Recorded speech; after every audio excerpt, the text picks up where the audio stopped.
여러분 2020년도 우리 사랑하는 교회 표가 뭐였는지 혹시 기억나십니까? 2020년도 우리 교회 표 과연 뭐였지요? 말씀을 듣고 배우고 순종하는 한 해가 되자.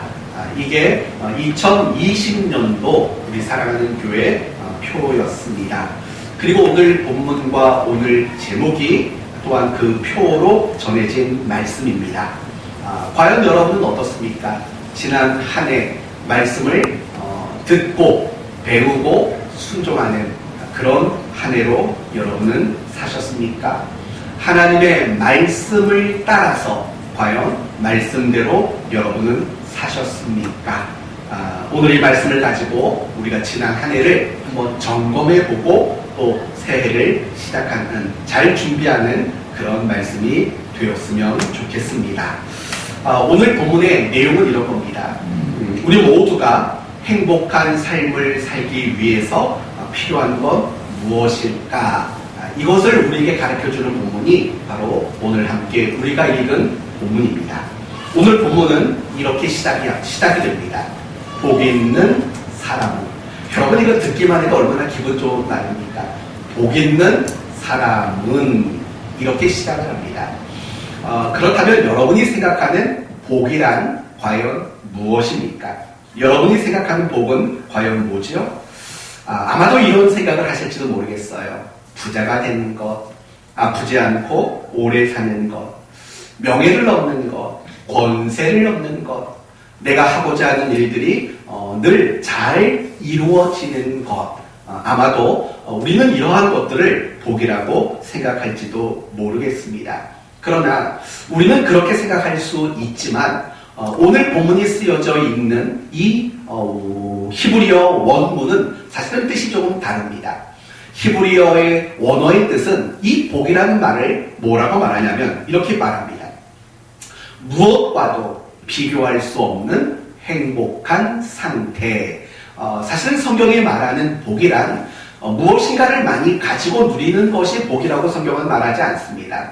성경이 말하는 복의 가장 중요한 핵심은 무엇으로도 비교할 수 없는 최고의 행복, 그것을 가진 자, 그것이 바로 성경이 말하는 복의 핵심이라는 것을 우리는 잊지 말아야 합니다. 그러므로 오늘 본문은 복 있는 사람은으로 시작이 됩니다. 이 말을 어떻게 바꿀 수 있냐면 행복한 사람은 이라는 말로 바꾸어도 전혀 의미에 지장이 없는 그런 뜻이 될 수 있는 겁니다. 그렇다면 이제 여러분 생각해 보십시다. 과연 무엇이 우리를 행복하게 할까요? 행복의 기준 또는 행복의 조건 또는 행복의 근거 또는 행복의 방법, 과연 무엇이 우리를 행복하도록 만들 것 같습니까? 여러분은 우리를 행복하게 만드는 가장 중요한 기준과 근거가 뭐라고 생각하십니까? 혹시 돈 아니십니까? 혹시 돈이 나를 행복하게 만드는 근거다, 이렇게 생각은 하지 않습니까? 물론 사람들은 그렇게 말하려고 하지 않아요. 돈 때문에 우리가 행복해지는 건 아니에요 라고 사람들은 말해요. 그런데 실질적으로 우리 사람들이 살아가는 것들을 보면 어떻게 보이냐면 돈이 행복을 결정하는 기준과 근거처럼 보여요. 돈이 행복을 위한 최고의 방법으로 보일 때가 사실은 많아요.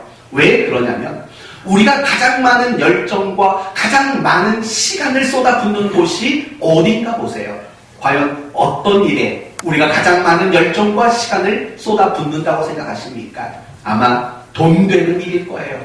그리고 때로는 그 돈을 얻기 위해서 우리는 신앙도 뒷전으로 미루는 이런 일들을 보일 때가 사실은 많기 때문이에요.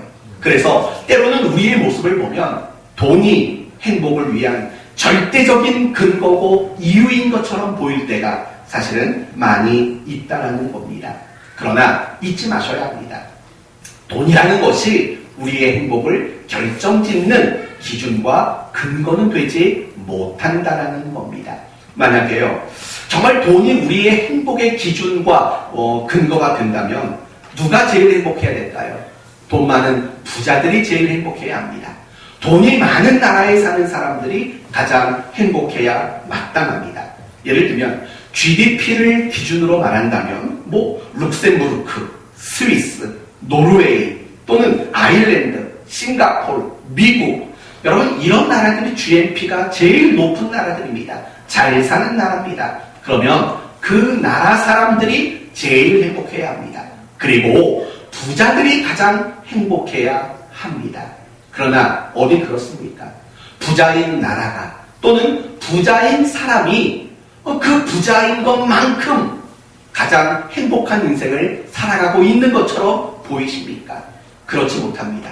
때로는 방송이나 이런 어떤 신문 보도에 의하면 정말 부자인 사람들이 도리어 불행을 느끼는 경우들이 얼마나 많은지 모릅니다. 여러분, 1년 동안 자살하는 사람의 숫자가 우리나라는 정말 수만 명에 이릅니다.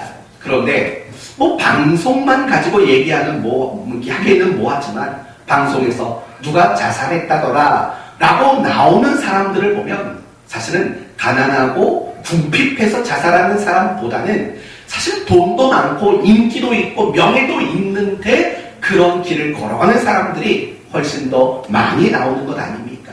적어도 부자라면 정말 돈과 부자가 행복의 기준이라면 부자는 자살하지 말아야 됩니다. 그러나 그렇지 않은 것들을 우리는 얼마나 많이 보는지 모릅니다. 과연 무엇이 우리를 행복하게 만들까요? 아름다운 외모일까요? 제가 우리 내영이를 볼 때마다 늘 이런 말을 합니다. 가슴에 힘 좀 빼고 다녀.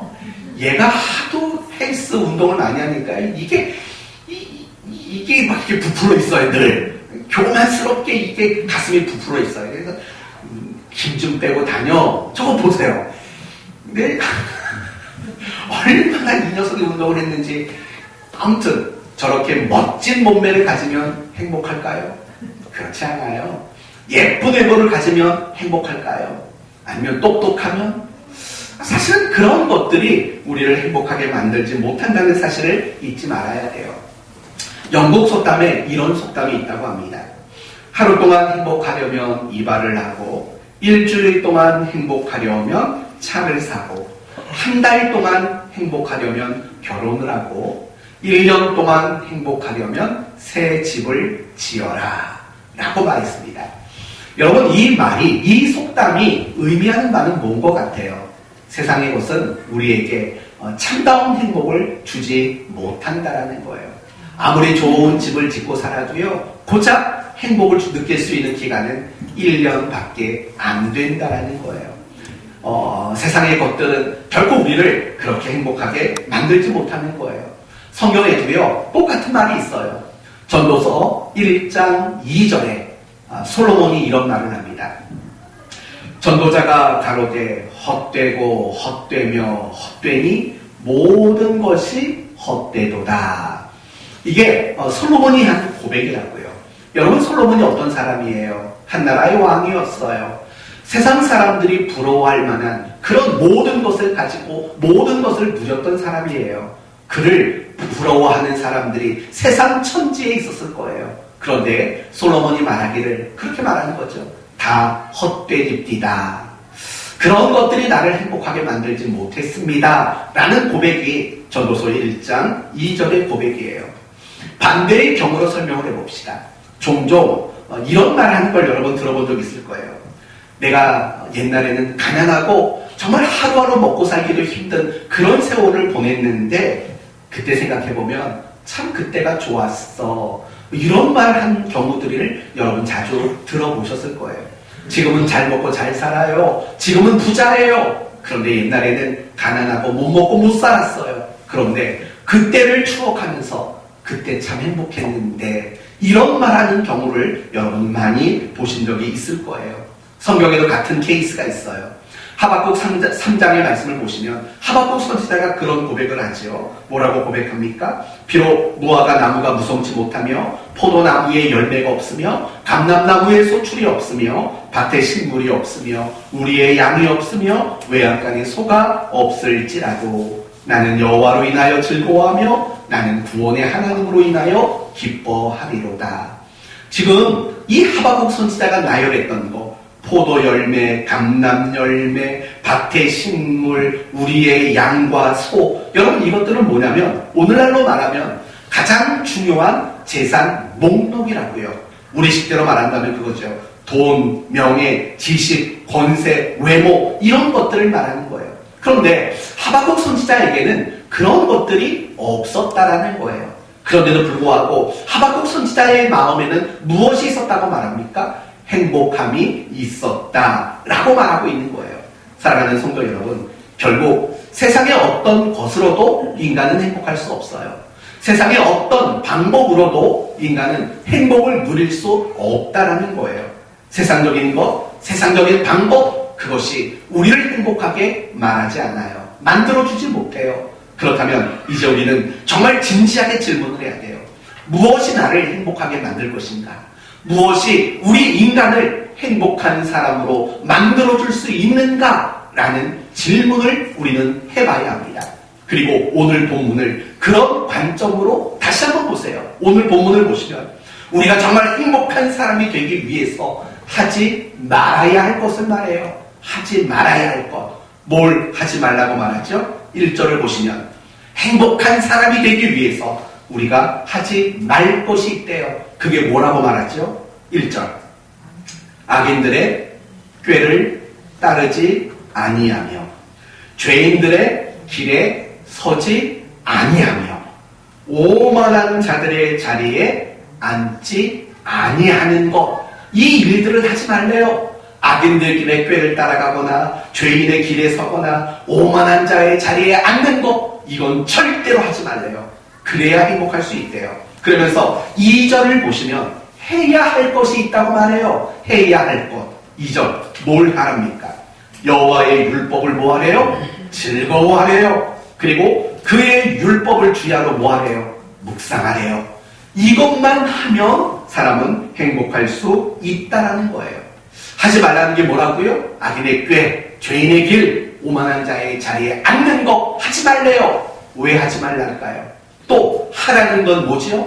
여호와의 율법을 즐거워하래요. 그리고 그것을 주야로 뭐하래요?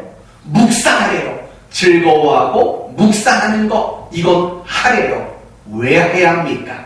왜 해야 되죠? 이렇게 생각해 보세요. 왜 1절은 하지 말고 왜 2절은 해야 한다고 말할까요? 그에 대한 대답이 6절에 나옵니다. 6절은 다 같이 읽으셔야 돼요. 제일 중요한 구절이에요. 6절 시작. 무릇 의인들의 길은 여호와께서 인정하시나 악인들의 길은 망하리로다. 여러분 이거 보고 답을 하셔야 돼요. 악인의 꾀를 쫓고 죄인의 길에 서고 오만한 자의 자리에 앉는 거, 그거 하면 안 돼요. 왜 안 될까요? 6절에서 답을 찾아보세요. 왜 안 된다고 말하죠? 그건 하나님이 뭐하기 때문이에요? 인정하지 않기 때문이에요. 그건 옳다고 인정해주지 않으시는 삶이기 때문이라는 거예요. 그러면 두 번째 2절에 나오는 대로 율법을 즐거워하고 그 율법을 묵상하는 건 하래요. 그건 왜 해야 되죠? 그건 여호와께서 그런 삶을 옳다고 인정해 주시기 때문이라는 거예요. 바로 이것이 오늘 말씀에 있어서 가장 중요한 내용이 되는 거예요. 결국 이렇게 정의가 될 수 있어요. 우리가 정말 행복한 사람이 될 수 있는 유일한 방법이에요. 그 유일한 방법은 하나님이 인정하시고 하나님이 옳다고 여기시는 삶을 살 때 우리는 행복할 수 있다라는 것입니다.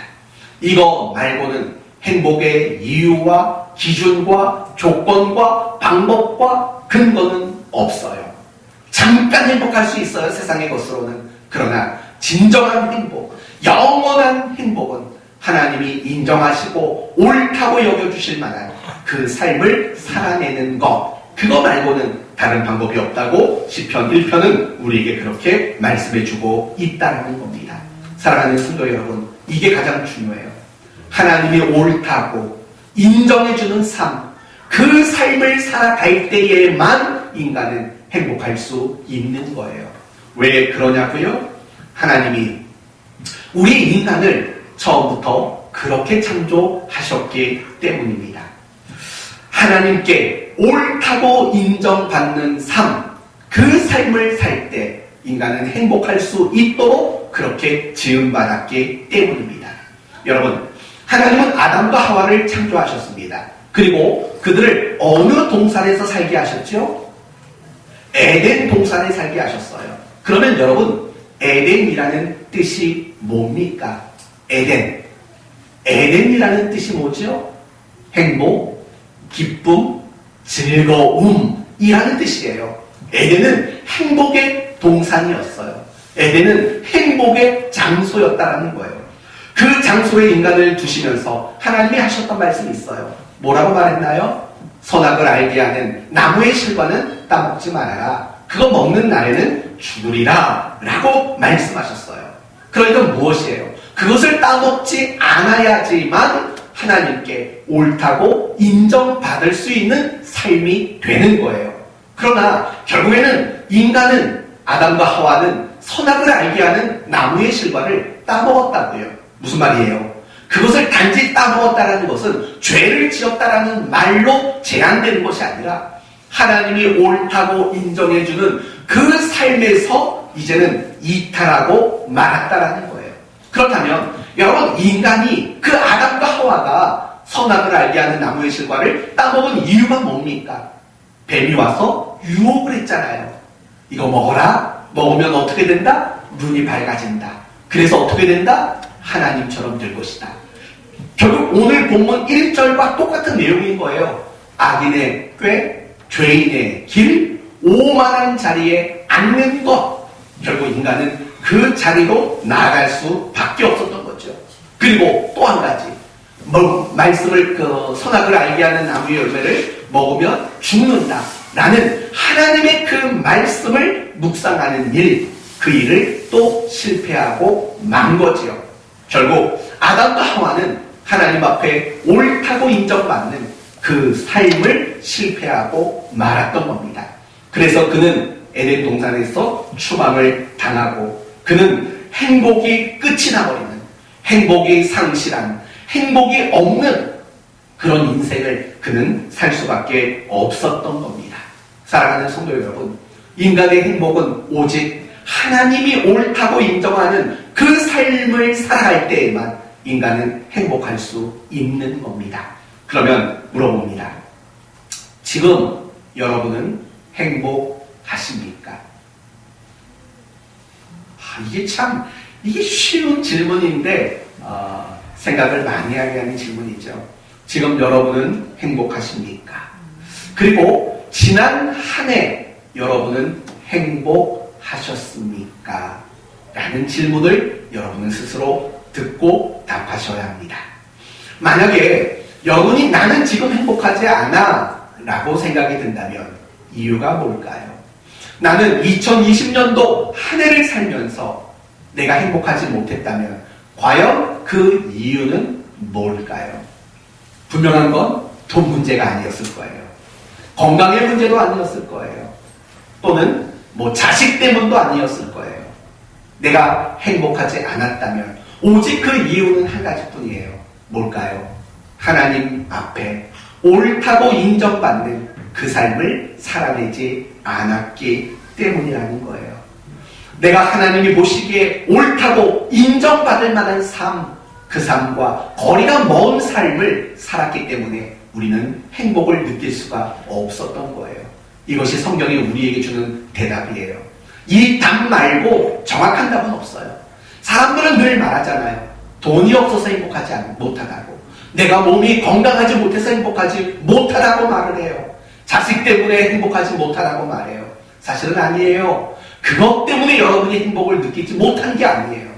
하나님이 여러분을 주도면밀하게 바라보시면서 이건 옳지 않은데 하나님이 여러분의 삶을 옳다고 인정해 줄 만한 삶을 살지 않기 때문에 그래서 우리는 행복을 누리지 못한 거예요. 사랑하는 성도 여러분, 우리는 하나님 앞에 옳다고 인정받는 삶을 살 때에만 행복할 수 있어요. 아니, 좀 원칙적으로 말한다면 사실은 이미 여러분 모두는 행복을 누릴 수 있는 보장을 받은 사람들이에요. 왜냐하면 3절 말씀을 보시면 그는 시냇가에 심은 나무가 여러분이 바로 시냇가에 심은 나무이기 때문에 그래요. 그래서 여러분은요 무조건 행복한 인생을 살 수밖에 없는 사람이에요. 왜 그렇습니까? 여러분의 모든 죄를 예수 그리스도가 속죄해 주시고 예수님의 부활하심으로 말미암아 우리는 무엇을 얻었습니까? 의롭다함을 얻었어요. 여러분 여기서 말하는 의롭다함이란 무엇이에요? 하나님 앞에 옳다 하는 인정을 받는 것을 말하는 거예요. 그렇기 때문에 우리가 원칙상으로나 신학적으로 봐도 우리는 이미 행복을 보장받은 사람이에요. 그러나 그 행복을 누리지 못하는 이유는 딱 한 가지. 하나님이 옳다고 인정해 줄 만한 삶을 살지 않았기 때문이라는 겁니다. 전 여러분이 행복했으면 좋겠어요. 가난해도 사업이 어려워도 몸이 병들어도 실패해도 그래도 여러분이 행복했으면 좋겠습니다. 어떻게 살면 될까요? 하나님이 보실 때 옳다고 인정받을 만한 그 삶, 그 삶을 살아간다면 여러분은 어느 순간 어떤 상황에서도 정말 필연적으로 행복할 수밖에 없는 인생이 될 줄로 믿습니다. 그렇다면 이제 고민해야죠. 우리가 행복할 수 있는 유일한 방법은 뭐라고 했어요? 하나님이 옳다고 인정하는 삶을 살아가는 것이라고 말했어요. 그러면 이제 우리가 두 번째 해야 할 질문은 뭘까요? 그렇다면 하나님은 어떻게 살아야지 옳은 삶이라고 인정해 주실까라는 부분을 이제 우리는 생각해 봐야 돼요. 어떻게 살면 하나님 보시기에 옳은 삶이 될까요? 윤리적으로, 도덕적으로, 또는 세상 사람들이 말하는 법 없이도 살만한 사람으로 사는 것, 물론 맞는 말입니다. 그러나 하나님의 옳다고 인정하는 삶은 단지 윤리와 도덕적 삶이 될 수가 없습니다. 바로 2절이에요. 2절. 하나님이 옳다고 인정하는 삶은 2절에 말하고 있는 거예요. 오직 여호와의 율법을 즐거워하여 그 율법을 주야로 뭐 한다고요? 묵상하는 자. 바로 이것이 하나님 보시기에 옳다고 인정받을 만한 삶이라고 가르쳐주고 있는 거예요. 그렇다면 이제 조금만 더 깊게 들어가 봅시다. 율법을 주야로 묵상한다. 무슨 뜻이죠? 여러분, 율법을 주야로 묵상한다는 게 뭐예요? 매일 성경을 하루 종일 읽으란 뜻인가요? 아니면 하루 종일 성경 말씀만 생각하라는 건가요? 과연 어떤 뜻일까요? 어떤 뜻일까요? 하루 종일 성경을 보라는 뜻일까요? 하루 종일 성경만 생각하라는 건가요? 그건 대책 없는 신자지요. 여러분에게 주어진 다양한 일들이 있죠? 그 일 열심히 하세요. 하루 종일 성경만 보라는 뜻이 결코 아니에요. 그러면 어떤 뜻일까요? 우리가 이것을 이해하기 위해서는 주야라는 말을 먼저 생각해 봐야 돼요. 주야. 율법을 주야로 묵상해라 했으니까 주야가 무엇인가를 먼저 생각하는 것이 마땅한 거예요. 여러분, 성경은 종종 상징적인 표현을 쓴다라는 거 여러분 아실 거예요. 예를 들면 이런 거죠. 요한계시록을 보시면 구원받는 사람들의 숫자를 몇 명이라고 표기를 하냐면 14만 4천 명이라고 표기를 해요. 14만 4천 명. 그러면 여러분 생각해 보세요. 정말 아담과 하와 이후로 구원받는 사람의 숫자가 정말 14만 4천 명 밖에는 안 될까요? 여러분, 고양시가 108만 명입니다. 108만 명. 그러면 이 고양시 인구의 고작 한 6분의 1, 7분의 1밖에 천국 갈 사람이 없다는 뜻이에요? 그게 아니잖아요. 14만 4천 명이란 이렇게 형성된 숫자예요. 12 곱하기 12 곱하기 몇을 하면 14만 4천이 나올까요? 12 곱하기 12 곱하기 1000 하면 14만 4천 명이 나와요. 이거는요 상징적인 거예요. 12 곱하기 12라는 상징. 그러면 12 곱하기 12는 뭘까요? 쉽게 말하면 이런 거죠. 구약시대에 구원받는 사람들과 신약시대에 구원받는 사람들 모두를 말하는 거예요. 또는 다르게 말한다면 유대인들 가운데 구원받는 자들과 이방인 가운데 구원받는 자들 모두를 포함하는 상징적인 의미라는 거예요. 마찬가지예요. 이 주야라는 말도 그런 상징적인 의미를 가지고 있는 거예요. 그렇다면 이 주야라는 말은 어떤 상징적인 의미를 가지고 있는 말일까요? 바로 이런 거죠. 우리의 인생을 이야기하는 거예요. 우리의 인생에는 낮이 있다라는 거예요. 그리고 다르게 말하면 우리의 인생에는 밤도 있다라는 거예요. 그게 이 본문이 말하는 주야로 묵상하는 자로다 라고 말하는 그 말의 상징적인 의미라는 거예요. 맞아요. 우리의 인생에는 낮과 밤이 있어요. 때로는 우리의 인생이 낮과 같아서 기쁘고 즐겁고 형통한 순간들이 분명히 있어요. 그러나 우리의 인생에는 낮만 있는 게 아니에요. 반대로 인생에 밤도 있어요. 어둡고 절망스럽고 슬프고 실패하는 그런 순간들이 우리의 인생에도 분명히 찾아온다라는 거예요. 우리의 인생에는 아무리 우리가 그리스도인이라 할지라도 우리의 인생은 항상 낮만 있을 수는 없는 거예요. 때로는 인생의 밤도 찾아와요.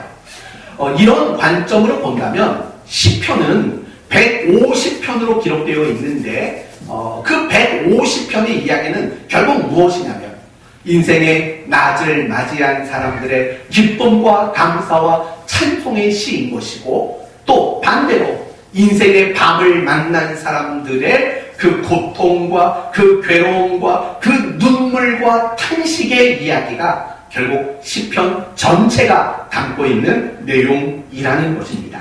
사랑하는 성도 여러분, 우리의 인생도 마찬가지예요.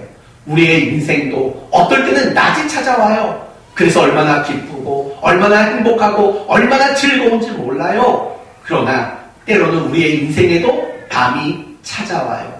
괴롭고 쓸쓸하고 슬프고 답답한 그런 순간들을 우리는 겪을 수밖에 없어요. 그러나 중요한 것은 여러분이 인생의 밤을 맞이했다 할지라도 낙심하지 마셔야 돼요. 왜냐하면 그 인생의 밤을 주신 분이 하나님이시기 때문에 그래요. 그 하나님은 어떤 분이세요? 우리를 사랑하시는 분이세요. 그래서 우리를 위해서 독생자 예수를 기꺼이 내어주신 분이시기 때문이에요. 그런 분이 우리에게 인생의 밤을 맞이하게 하셨다면 이유가 있지 않겠습니까?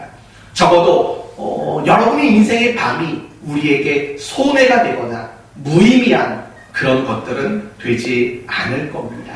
그래서 전도서 7장 14절에는 이런 말씀을 하고 있어요. 형통한 날에는 기뻐하고 곤고한 날에는 생각하라. 인생의 낮에는 기뻐하고 인생의 밤에는 하나님을 더 많이 생각해 보아라 라는 말의 뜻인 겁니다. 이제 우리가 생각해 봅시다. 그러면 율법을 주야로 라고 말할 때 주야는 우리의 인생의 낮이며 인생의 밤이라고 말씀을 드렸어요. 그러면 이번에 생각할 것은 뭐냐면 묵상이 과연 뭔가를 생각해 봐야 돼요. 묵상하다. 과연 무슨 뜻일까요? 여러분, 우리가 흔히 쓰는 말 중에 묵상이라는 말이 있잖아요. 묵상이 뭔 것 같아요? 여러분은 묵상이 뭐라고 생각하세요? 단지 성경 말씀을 생각하는 거, 기쁨이 나는 거, 읊조리는 거, 사실은 그것만을 묵상이라고 말하지 않아요. 제가 오늘 예배가 시작되기 전에 내용이에게 이렇게 질문을 줬어요. 목사님이 설교 시간에 묵상이 뭐냐고 물어볼 거다 생각하고 있어라 라고 질문을 미리 해놨어요. 근데 질문하지 않겠어요. 질문할 수가 없어요. 네, 내용아. 묵상이란 뭘까?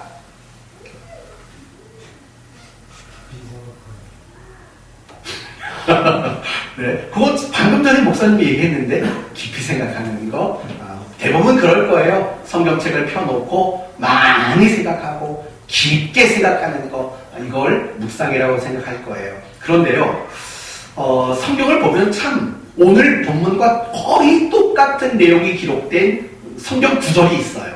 어디냐면 예레미야 17장이에요. 예레미야 17장 7절과 8절의 말씀을 보시면 오늘 본문과 너무 비슷해요. 제가 읽어봐 드릴게요. 그러나 무릇 여호와를 의지하며 여호와를 의뢰하는 그 사람은 복을 받을 것이라. 그는 물가에 심어진 나무가 그 뿌리를 강변에 뻗고 더위가 올지라도 두려워하지 아니하며 그 잎이 청청하며 가무는 해에도 걱정이 없고 결실이 그치지 아니함 같으리라. 여러분, 오늘 시편 1편의 내용과 굉장히 똑같아요. 그런데요, 다른 게 뭐냐면 오늘 본문은 복 있는 사람은 이라고 시작이 됐잖아요. 그런데 이 표현을 예레미야 17장에서는 어떤 표현으로 대체를 했냐면 이렇게 대체를 했어요. 여호와를 의지하며 여호와를 의뢰하는 자는 이라는 말로 대체를 했다는 거예요. 그러니까 이게 뭘 의미하는 말이냐면 성경은 복 있는 사람을 뭐라고 말하는 거냐면 여호와를 의지하고 여호와를 의뢰하는 자, 바로 그 사람을 복 있는 사람으로 여러분 묘사를 하고 있는 거예요. 그러니까 다르게 말하면 묵상이라는 말이 무엇이냐면 결국 하나님을 의지하는 거고 하나님을 의뢰하는 것, 그게 바로 성경이 말하는 묵상의 내용이라는 거예요.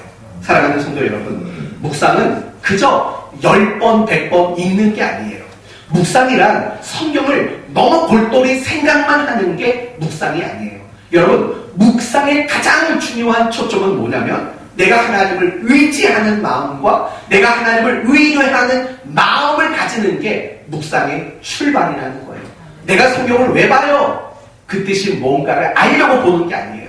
내가 성경을 보는 의도는 내가 하나님을 의지하는 것과 내가 하나님을 의뢰하는 것이 출발이 되는 게 바로 묵상이라는 거예요. 여러분, 내년도에 여러분이 묵상 생활할 때 이 마음을 가지셔야 돼요. 내가 이걸 펼쳐서 묵상을 하고자 하는 이유는 여호와를 의지하고 여호와를 의뢰하기 위함이다 라는 거죠. 그렇다면 더 나아가서 내가 하나님을 의지하고 내가 하나님을 의뢰하는 최고의 방법은 뭘까요? 바로 순종일 수밖에 없는 거예요. 그러니까 이런 결론이 나와요. 율법을 주야로 묵상한다 라는 말은 우리의 인생에 낮이 찾아왔을 때에도 하나님의 말씀을 내 삶의 기준과 원칙과 방법으로 삼고 내가 그 말씀에 순종하는 것. 그러나 내 삶에 밤이 찾아왔다 할지라도 하나님의 말씀을 내 삶의 기준과 원칙과 방법으로 삼고 내가 그 말씀대로 순종하는 것, 그것이 바로 율법을 주야로 묵상하는 자라는 말의 의미가 되는 것입니다. 사랑하는 성도 여러분, 우리는 항상 인생의 낮이든 아니면 인생의 밤이든 간에 하나님의 말씀을 따라 살아가야 돼요. 그게 율법을 주야로 묵상하는 자예요. 그리고 중요한 것은 하나님의 말씀대로 살아가는 것, 바로 그런 삶을 하나님은 옳다고 인정해 주시고 그런 옳다고 인정받는 자는 내 형편과 내 처지와 상황과 그 모든 것이 어떠할지라도 그 사람은 행복할 수밖에 없다라는 거예요. 이것이 바로 시편 1편이 우리에게 주는 교훈이라는 거예요. 사랑하는 성도 여러분, 이제 오늘 답은 다 나왔어요. 우리가 정말 행복한 인생을 살기를 소원한다면 방법이 없어요. 어떤 순간이든 하나님의 말씀대로만 사는 거예요. 그러면 우리는 행복하게 돼요. 왜냐하면 내가 하나님의 말씀대로 살아가는 것을 하나님은 옳다고 인정해 주시기 때문에, 그래서 우리는 그 행복을 날마다 누릴 수밖에 없는 겁니다. 그러기 위해서 우리에게 필요한 것이 있어요. 내가 말씀대로 살아가는 일, 그 일을 위해 우리에게 꼭 필요한 것. 2절 말씀을 다시 한번 봅시다. 2절. 오직 여호와의 율법을 뭐하며? 즐거워하며 라고 말을 해요. 즐거워하며. 내가 하나님의 말씀대로 살아가기 위해서 반드시 선행되어야 할 것이 있다면 그것은 말씀을 즐거워하는 일이라는 겁니다. 다르게 말하면 하나님을 사랑하는 것을 말하는 거예요. 그렇죠? 뭐 더 이게 뭐 설명이 필요하세요? 내가 하나님을 사랑하지 않는다면 그분의 말씀이 즐거울 리가 없어요. 내가 하나님을 사랑하지 않는다면 그분의 말씀에 순종할 힘이 생겨나지 않는다라는 거예요. 하나님을 사랑하고 즐거워하는 마음이 우리에게 반드시 선행되어야 하는 거예요. 성도 여러분, 내가 그리스도인으로 살아가는 게 어렵다고 느껴지십니까? 쉽다고 느껴지십니까? 여러분은 신앙생활하는 게 어렵습니까? 쉽습니까? 대부분은 이렇게 대답을 할 거예요. 내가 그리스도인으로 사는 게 너무 힘듭니다. 내가 신앙생활하는 거 너무 어렵습니다. 라고 대답하실 거예요. 이유가 뭘까요? 몰라서일까요? 아닙니다. 사실은 내가 그리스도인으로 사는 것과 내가 신앙생활하는 것이 어렵게 느껴지는 이유는요, 가장 중요한 이유는 하나님을 사랑하는 마음이 부족하기 때문인 거죠. 내가 그 말씀대로 살아가기가 부족해요. 하나님을 사랑하는 마음이 그걸 따라가지를 못하기 때문이라는 거예요. 사랑하는 성도 여러분, 우리는 이 말씀을 참 이 시간 우리 모두가 하나님 앞에 권면받아야 할 말씀이에요. 내가 올 한 해 왜 하나님의 말씀대로 못 살았을까요? 내가 올 한 해 왜 신앙생활을 더 잘하지 못했을까요? 순종하지 못했을까요? 이유는 하나예요. 하나님을 사랑하는 마음, 그것이 힘을 발휘하지 못하는 거예요. 그렇다고 여러분이 하나님을 사랑하는 마음이 없다는 거 아니에요. 있지요. 우리 마음속에는 하나님 사랑하는 마음이 있지요. 그러나 그 사랑하는 마음은 있지만 어떤 말씀을 순종하도록 만들 만큼 사랑하지는 않는 거지요. 어떤 말씀대로 내가 따라 살아갈 만한 그만큼 내가 사랑하지는 않는 거지요. 이것이 우리의 신앙생활에 가장 필요한 거라고 생각합니다. 하나님을 사랑하는 마음.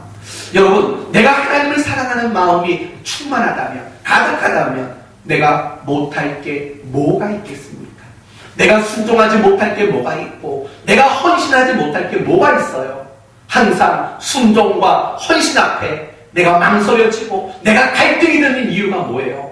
하나님을 사랑하는 그 분량이 순종과 헌신을 감당할 만큼이 되지 않기 때문이라는 것 아니겠어요? 사랑하는 성도 여러분, 올 한 해 여러분이 순종하는 일에 실패했다면, 여러분이 하나님 앞에 헌신하는 일에 실패했다면 그건 다른 원인이 아니에요.